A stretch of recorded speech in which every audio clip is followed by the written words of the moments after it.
The Bachelor Rabbitry itu tepatnya saya namakan farm saya menjadi The Bachelor Rabbitry.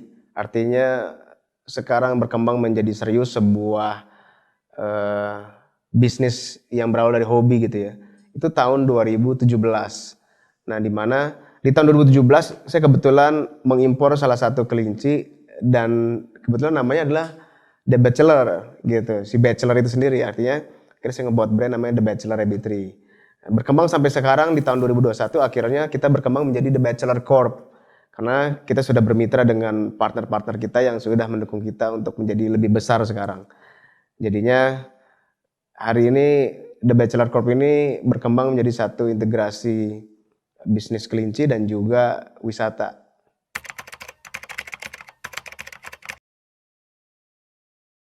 Oke, untuk proses kemitraan di program Petani Milenial itu yang sekarang sedang diintegrasi oleh dinas dan khususnya di Jawa Barat, kalian bisa gabung untuk bisa kirimin profil dulu terlebih dahulu, profil, terus juga kalau misalnya mempunyai foto lokasi yang ingin kalian bangun, peternakannya seperti apa gitu kan, di mana, artinya semuanya akan diverifikasi juga sama tim, itu adalah tim Petani Milenial yang akan verifikasi.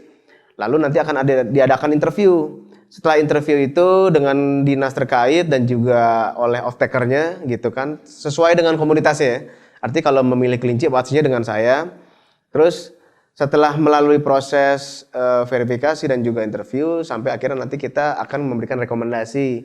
Nah, biasanya rekomendasinya pertanyaan adalah mau melalui jalur mandiri atau jalur pembiayaan oleh bank. Nah, di sini kita akan disupport oleh si Bank BJB untuk bisa mendapatkan KUR untuk mengikuti program si Petani Milenial tadi gitu. Nah, setelah mendapatkan KUR tadi, si mitra ini mendapatkan aset gitu kan. Aset itu adalah sejumlah ya bibit hewannya, kandang hewannya, terus juga aksesoris dan lain-lain sampai biasanya kalau di kita itu adalah sampai pakan untuk panen pertama. Itu bisa pakan untuk 4 bulan. Nah, nanti selama 4 bulan itu si mitra kan dia beternak gitu ya. Hasilnya tadi setelah umur sapi, yaitu kan berarti setelah 4 bulan itu berarti sudah sapi, dia akan kirim ke off-taker. Nah, sama off-taker dibeli satu ekor itu berapa dengan harga yang ditentukan gitu kan. Artinya setelah mereka mendapatkan hasil penjualan, biasanya hasil itu kalau secara omsetnya memenuhi, mereka bisa menutupi untuk biaya angsuran ke bank tersebut atau sisanya ya mereka bisa gunakan sebagai bonus mereka untuk beternak gitu. Dan itu akan terus berlangsung sampai periode si petani itu join dengan program ini gitu ya. Misalnya programnya bisa ada yang setahun, 2 tahun sampai 3 tahun paling lama. Nanti setelah itu dia mau mandiri sendiri bisa, artinya mereka mau jual kepada orang lain ataupun ke tempat lain bebas setelah mereka selesai dari program itu. Kayak gitu simpelnya.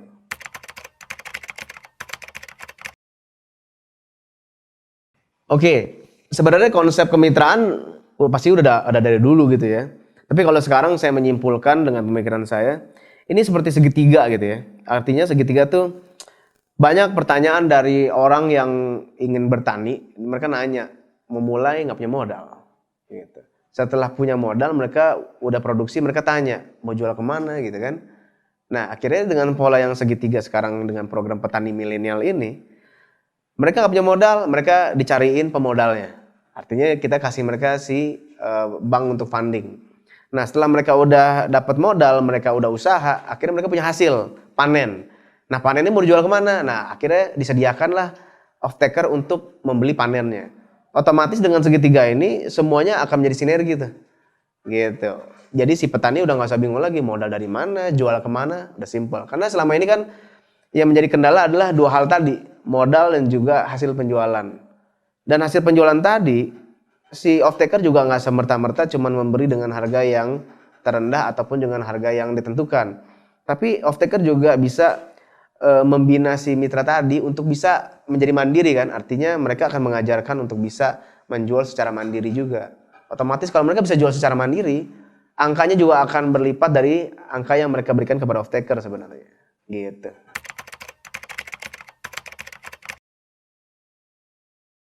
Oke, kalau misalnya proses gini, biasanya dinas-dinas terkait itu dia suka melakukan penyuluhan, suka melakukan seminar, ataupun juga pertemuan-pertemuan mengenai perihal komunitas hewan ataupun juga pertanian yang mereka ingin ikuti gitu kan. Artinya misalnya komunitas kopi, kadang-kadang dinas tuh bikin agenda untuk satu seminar tentang kopi. Nah, sampai nantinya di penyuluhan dan juga akan ada kayak seperti model kayak camp tadi. Artinya orang yang ingin menjadi petani milenial, mereka ikutan kerja atau semi magang lah gitu ya selama seminggu di tempat tersebut. Sampai mereka benar-benar memahami dan yakin kalau oh gue memilih ini nih komunitasnya. Sampai akhirnya mereka nanti baru diverifikasi data. Kalau dari proses verifikasi data cuma memerlukan waktu sekitar semingguan aja gitu. Selama berkasnya lengkap, informasi lengkap, sudah langsung proses. Apalagi ACC-nya juga dari si off taker ya. Karena off taker menjamin si mitra yang untuk bergabung.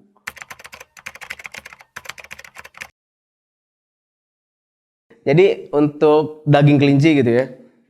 Mungkin kalian bisa browsing tentang kandungan-kandungan yang ada di daging kelinci nih. Gitu. Cuman yang pastinya dari semua hewan yang ada, kalau dibilang kelinci menjadi nomor satu secara tingkat apa ya kandungan dari si daging itu tersebut. Kelebihan yang pertama adalah dia proteinnya tinggi. Yang kedua dia adalah low fat. Dari semua hewan dia yang low fat. Gitu. Nah kalau ditanya berarti daging kelinci adalah daging yang tersehat yang memang pernah ada. Gitu. Cuman orang itu kadang-kadang mereka analoginya atau pemikirannya mereka adalah hewan kesayangan gitu. Jadi sayang untuk dimakan gitu. Padahal kalau mau kita sama ratakan dengan jenis hewan yang lain, ayam ada ayam hias, ada ayam potong. Ikan ada ikan hias, ada ikan potong juga, ya kan? Burung juga ada burung hias dan burung potong. Begitu juga dengan kelinci. Ada kelinci hias dan juga kelinci potong. Nah, kenapa? Karena kelinci adalah hewan ternak.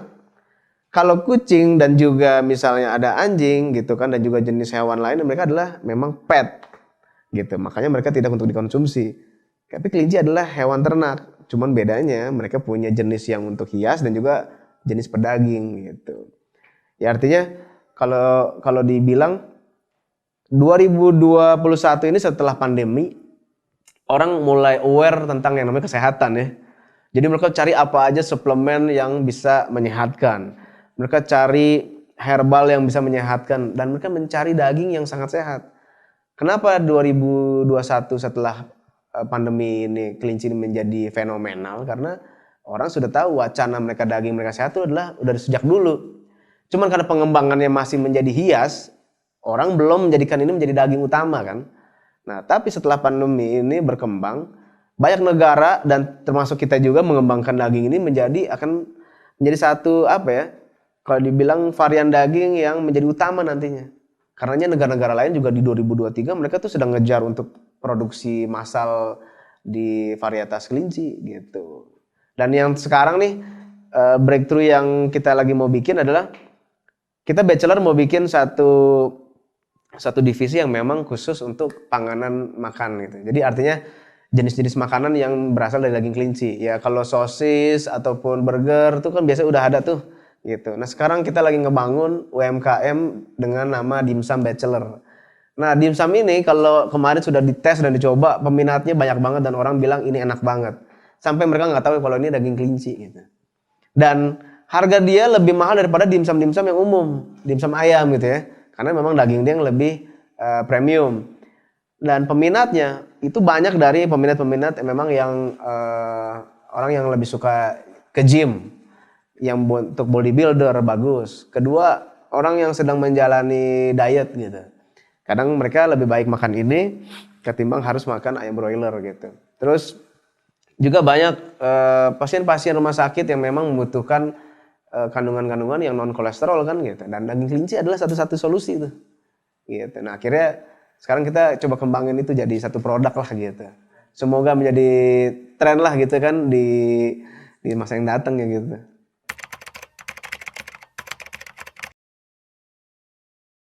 Oke, nah untuk kalian nih khususnya yang berumur 19 tahun sampai 39 tahun yang masih di dalam kategori yang disebut petani milenial, kalian bisa ikutan gabung di kita gitu ya. Artinya kalau kalian memilih varietas kelinci, kalian bisa gabung di kita untuk bisa hubungin kita juga melalui bisa ekspor dan juga bisa mampir ke barn kita di Puncut Lembang, tepatnya di Jalan Tugu Laksana gitu.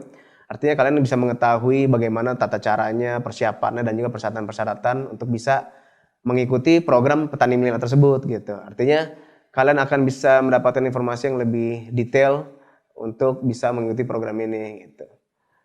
Jadi kalau kalian sudah berminat, merasa punya passion yang sama dan juga mempunyai lahan ataupun tempat yang mumpuni untuk bisa berternak, segera mampir.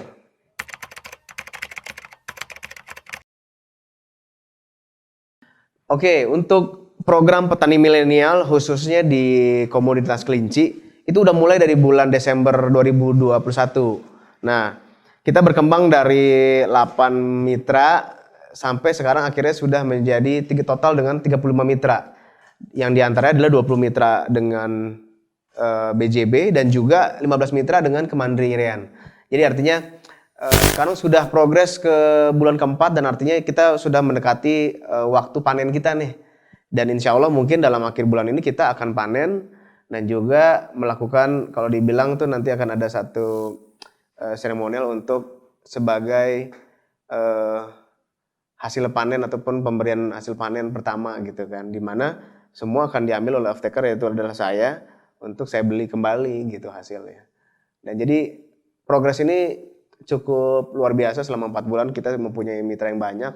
Artinya kita bisa mensupport banyak peternak-peternak lokal juga dan juga petani-petani atau peternak muda yang memang baru banget terjun ke sini. Makanya kita housing satu ruangan dengan kandang bersama-sama dan juga pemeliharaan bersama-sama gitu. Dan ini terus berlangsung. Semakin kesini makin banyak juga kalau dibilang banyak komunitas ataupun daerah lain yang ingin dibuatkan komunitas seperti ini juga gitu. Artinya kita selalu ngebuka untuk bisa ngembangin ini bersama-sama dengan mitra pastinya ya. Untuk kita bisa mencapai tujuan yang kita inginkan, yaitu adalah kualitas dan juga kuantitas yang baik.